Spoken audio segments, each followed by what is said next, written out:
Kita ketemu kembali di bagian yang keempat mengenai unsur kebahasaan teks narasi.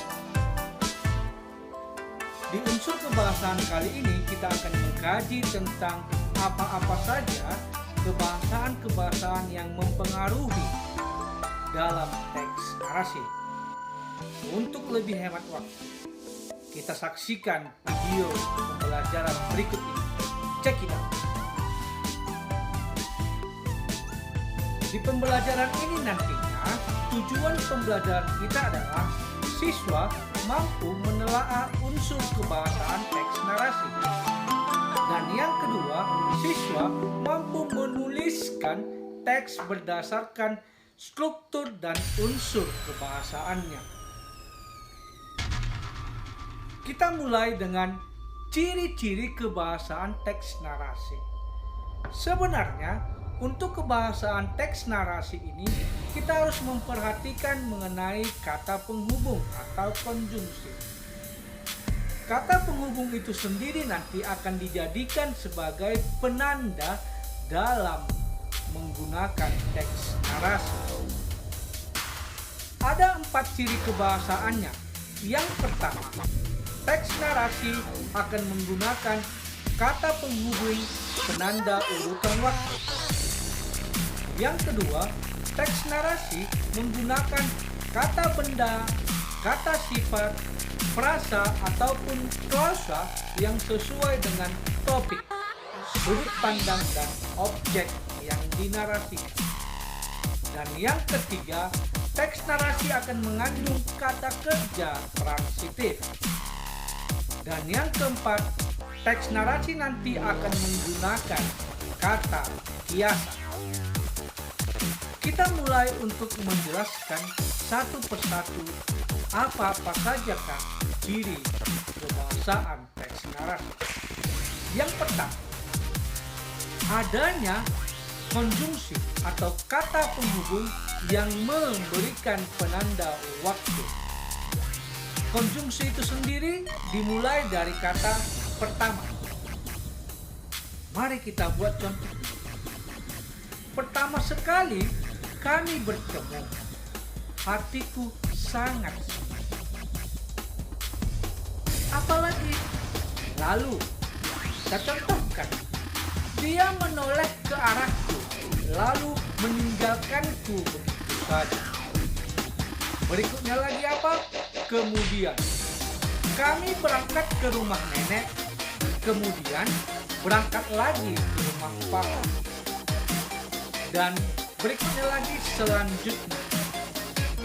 Ketika ada yang memanggilku, aku pun pergi.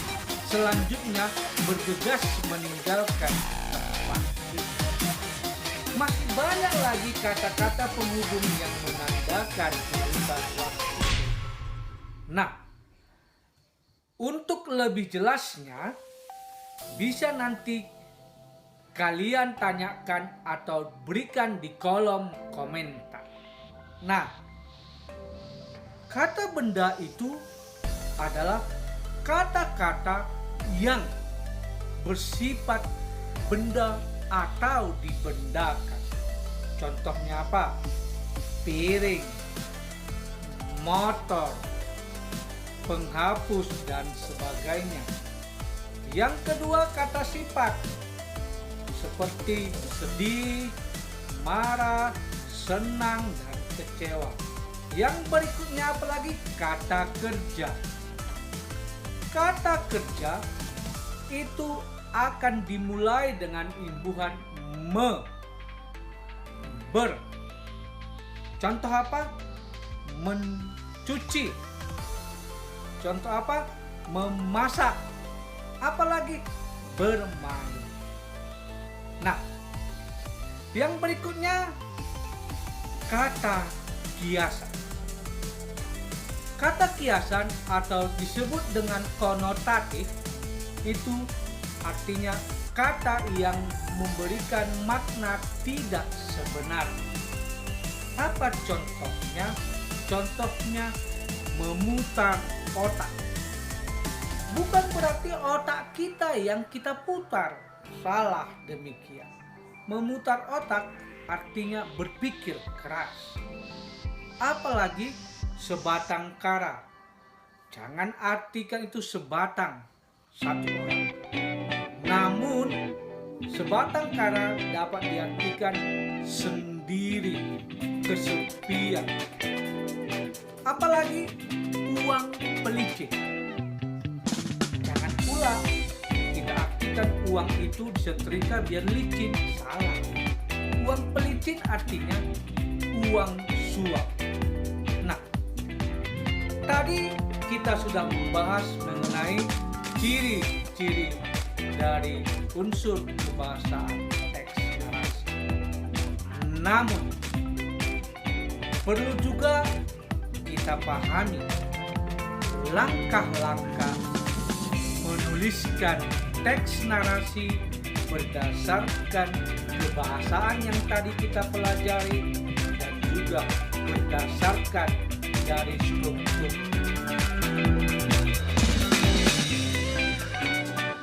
Adapun langkah-langkah dalam menulis narasi yang pertama, terlebih dahulu tentukan dulu tema dan amanat yang akan disampaikan.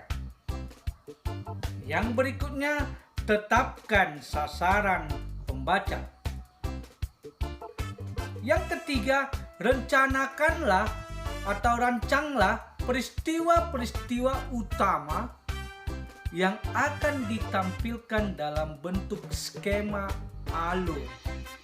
Kita tahu alur itu ada alur maju, alur mundur, dan alur maju mundur. 4. Bagilah peristiwa utama itu ke dalam bagian awal, bagian perkembangan, dan bagian akhir cerita. Yang berikutnya, rincilah peristiwa-peristiwa utama ke dalam detail-detail peristiwa sebagai pendukung cerita. Dan terakhir, susunlah tokoh dan perwatakan, latar, waktu dan tempat, serta sudut pandang cerita sesuai dengan kaidah kebahasaan dan tanda baca dalam. Itulah dia mengenai unsur kebahasaan dan langkah-langkah menulis teks narasi. Bapak yakin siswa kami hebat semua. Dari pemaparan yang Bapak sampaikan, kalian mampu membuat teks narasi berdasarkan struktur dan urutan kebahasaan. Demikianlah materi kita hari ini. Tetap Bapak selalu mengatakan jaga kesehatan, tetap belajar, dan sampaikan salam Bapak kepada keluarga di rumah. Jika berkenan dengan video ini, silakan subscribe. Jika menyukai video ini, silakan tekan tombol like. Dan berikan video pembelajaran ini kepada teman-teman lainnya agar mendapatkan pengetahuan dan wawasan dari materi hari ini.